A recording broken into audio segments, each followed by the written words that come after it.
Hi there, my name's James. I'm one of the mammal keepers here at Jersey Zoo, and I would like to show you our ringtail lemurs today.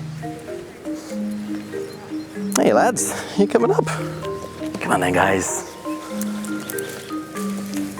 Now, so I've got these guys some hazel. This time of year, the lemurs absolutely love it. Not only is it nice and sunny outside, but all of their favorite browse is starting to come into bud. So these guys will give them an awful lot of browse throughout the day.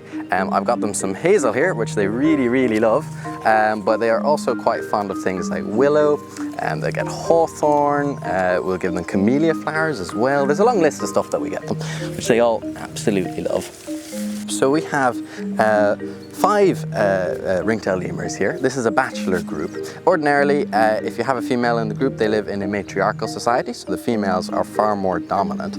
However, when you remove the female from the group, the males tend not to fight. They tend to be very chilled and relaxed. You can make of that what you will.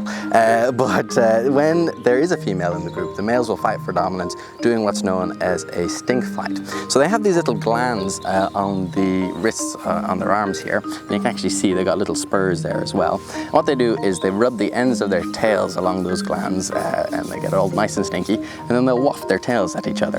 And as a result, it very rarely comes to blows. They just sort of see who's the smelliest, and whoever stinks the most wins. But these guys, they're being quite good here with their brows, but they have terrible table manners. Whenever lemurs are eating, you may notice that they don't eat with their mouths shut. One of the reasons for this is their upper lip is actually fused to the very tip of their upper jaw.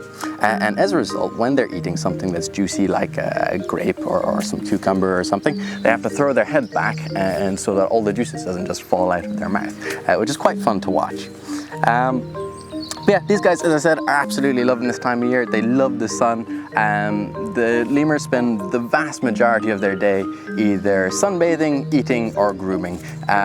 Attributes that I really quite admire in them and try to replicate on my weekends. But they really do spend most of their time just sort of all stretched back. They'll sort of do a yoga pose up with their arms in the air and sit there quite happily for hours on end.